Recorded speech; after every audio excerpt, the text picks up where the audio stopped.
অনন্যা, আমি অভিনব, উনি যা বলেছেন তাই করো এবং চলে যাও। না অনন্যা, আমার একটা জরুরি কাজ আছে, আমি ফিরে এসে এটা করব। অভিনব বাড়ি ছেড়ে দ্রুত বেরিয়ে পড়ল। শর্মিলার ক্রোধ বেড়ে গেল। ওকে ফিরে আসতে দাও। এই কুকুরটার একটা জায়গা আছে। যদি আমি এই ভিখারি কুকুরটাকে ঘর থেকে না তুলে ফেলি।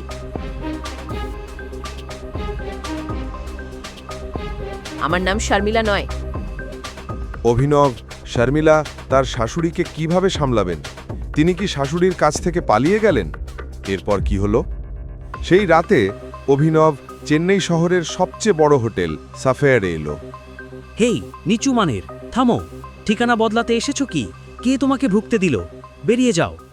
আগে ধৈর্য ধরে আমার কথা শুনুন। আমি একরম স্যারের সাথে দেখা করতে এসেছি। অনুগ্রহ করে আমাকে ঢুকতে দিন।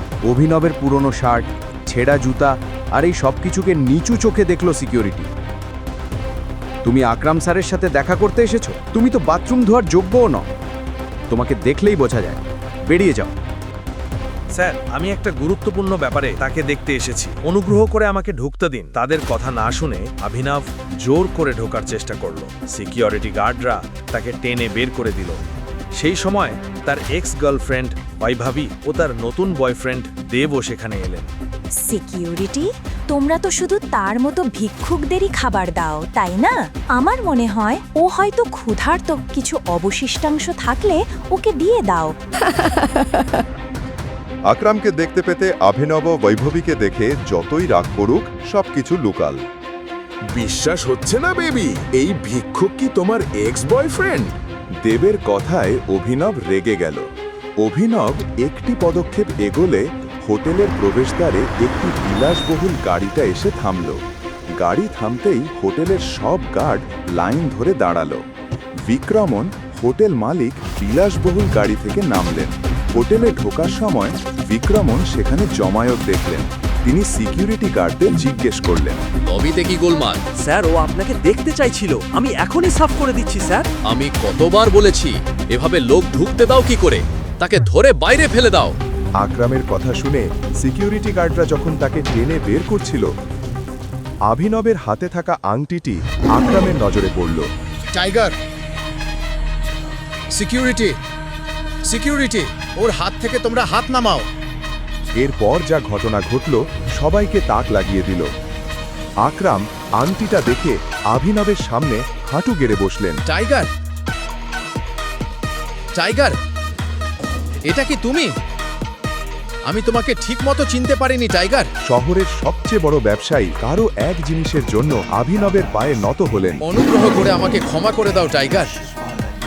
অভিনবের আংটির পেছনে কি রহস্য, সেই রহস্য কি সকলের সামনে উন্মোচিত হবে? পরের দিন অভিনব অনন্যার অফিসে দুপুরের খাবার দিতে গেল। অফিসটি খুব ভিড়ভাড় ও উত্তেজিত ছিল। সেই সময় প্রবেশপথের টিভিতে ব্রেকিং নিউজ! সরকার টেন্ডার পাওয়ার পরও অর্থের অভাবের কারণে এখনো ব্যবসা শুরু না করা ভেদিকা ইন্ডাস্ট্রিজকে অভিযোগের মুখে পড়তে হয়েছে। যদি তারা 1-2 দিনের মধ্যে ব্যবসা শুরু না করে কোম্পানিটি দেউলিয়া হয়ে যাবে। এর কারণে কোম্পানিটি পরিচালনা করা ব্যবসায়ীরা গভীর সমস্যার মধ্যে পড়েছেন। ভাই, সংখ্যাগুলো ভালো দেখাচ্ছে না। যদি এভাবেই চলতে থাকে কোম্পানি দেউলিয়া হয়ে যাবে। আমাদের হাতে বেশি সময় নেই, আমরা বড় বিপদে আছি। চিরাগ, অনন্যার বন্ধু ও ব্যবসায়িক অংশীদার। অনন্যার দাদু হারদেব পাল সিংহের বুদ্ধিতে তিনি কোম্পানিটি তুলে নিয়েছিলেন। এরপর বন্ধু চিরাগ অংশীদার হিসেবে এসেছিলেন এবং তিনি অনন্যাকে জীবনসঙ্গী হিসেবে চেয়েছিলেন। কিন্তু তার আগে কোনো অজানা কারণে অনন্যাকে এই গরিব ডেলিভারি বয় অভিনবের সাথে হারদেব পাল সিং বিয়ে করে দেন। অনন্যা অনেক কষ্টে আছেন। সেই সময় কোম্পানির সিএফও কার্তিক তার সাথে কথা বলে। অনন্যা, কোনো বিনিয়োগকারী আমাদের টেন্ডার ফাইনাল করতে সাহায্য করছে না, আর ব্যালেন্স শিটও ঠিক দেখাচ্ছে না।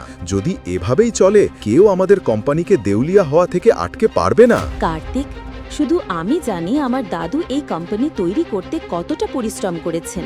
সেটা 1 মিনিটে কিভাবে ঘটে? তুমি কি কোম্পানিটা এভাবে ছেড়ে যেতে পারো? তুমি কি বলছো বোঝো? তুমি এভাবে ছেড়ে যেতে পারবে না। কেউ তো দয়া করে কিছু করো। অনন্যা, তোমার দাদা একবার আমাকে পুরনো এক শক্তিশালী সহযোগীর সাথে যোগাযোগ করিয়ে দিয়েছিলেন। আমি কি তাদেরকে বিনিয়োগ করার জন্য বলি? এখনই পকেট এফএম অ্যাপটি ডাউনলোড করুন, লিঙ্কটি রয়েছে বর্ণনায়।